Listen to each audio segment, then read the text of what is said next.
Welcome to this explainer. Go ahead and get comfortable, take a slow, deep breath, and just settle in. Today, we're going to look at the world of work in a completely different way. We're exploring what happens when we stop competing for what's obvious and start discovering what's hidden. We call this the architecture of hidden opportunity. Let me ask you a simple question. Where do you look for jobs? Just think about that for a moment. Think about the weariness of the traditional job hunt, the endless scrolling, the waiting around, that feeling of just shouting into a void. It's exhausting, isn't it? For most of us, the search feels like a towering wall of repetition.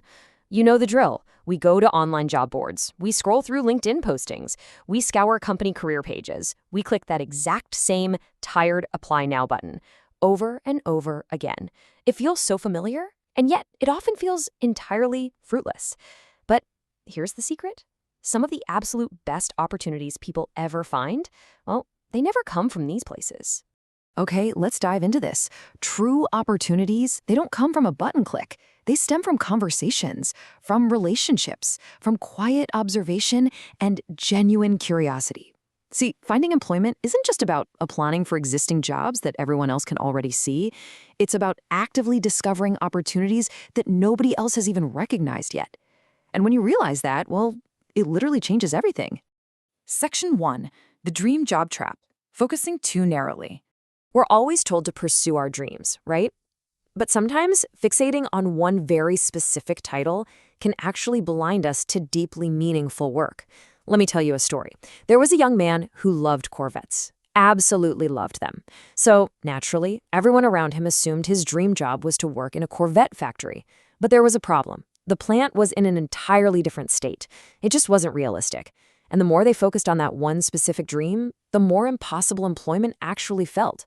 Until someone reframed the conversation. Instead of focusing on the factory, they looked at his transferable strengths. They asked, what excites him about this? Well, it was the mechanics, the automotive environment, the precision work, the tools. Once they shifted their focus from a single, impossible dream to those core strengths, they were able to widen the lens. Look at these new possibilities here. Local dealerships, independent auto shops, parts departments, detailing services. You see, sometimes the obstacle isn't a lack of opportunity. Sometimes it's simply an overly narrow imagination. Section 2. The Iceberg Effect. Beneath the surface. Now, what's really interesting about this concept, to truly understand the labor market, we have to look much deeper. The iceberg effect is the phenomenon where most people compete for visible jobs, completely ignoring the vast, stable systems operating beneath the surface. Just let that scale sink in for a second. The vast majority of work is completely invisible to the casual observer. Above the surface, you have the obvious jobs, the posted ones, the cashier, the receptionist, the retail associate, customer service. These are the roles everyone sees. And because everyone sees them, the competition is incredibly fierce. But look at what lies below the surface. Entire hidden systems, inventory, scheduling, logistics, quality control, procurement. These layers exist in almost every single business. And here's the beautiful part. These roles are often more stable, far less competitive, and much better aligned with a person's actual strengths. To access this hidden market, you have to change your fundamental question. You have to shift from asking, are you hiring, to asking, how does this business actually function?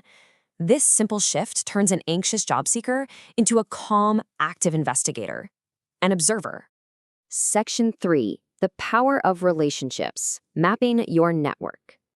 So, how exactly do we navigate these hidden depths? Well, through the deeply human element of this whole process. Opportunities emerge through the networks we already have. We need to map them out. Friends, neighbors, former coworkers, suppliers, community members. Now, I want to be clear here. This isn't about using connections unfairly. It's simply about human nature. Mutual trust reduces uncertainty. A warm introduction opens doors that a cold resume simply cannot. And mapping relationships changes our tone entirely. It takes us out of a mindset of desperation, where we're basically begging, please hire this person. And it moves us right into a mindset of collaboration. We start saying, let's explore possibilities together. Notice how much warmer that feels? How much more sustainable and respectful that approach is for absolutely everyone involved. Section 4. The Art of Job Carving. Creating Opportunities. Let's move to the next idea and see how this builds.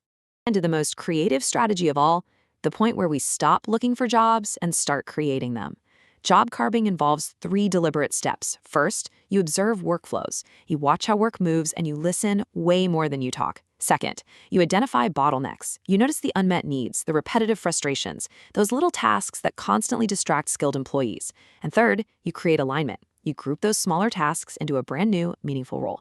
I want to pause right here just to emphasize this point with absolute conviction. Job carving is about business efficiency. It is not charity. It's not pity. We are identifying operational pain points and we are solving them. We're making the business run better. You see, sometimes the perfect opportunity already exists. It just hasn't been organized yet. Section 5, Finding Your Ecological Fit, Worker and Environment. As we reach the absolute foundation of our dive today, we arrive at the philosophical core of why we do this. Focus on finding the best ecological fit between worker and environment.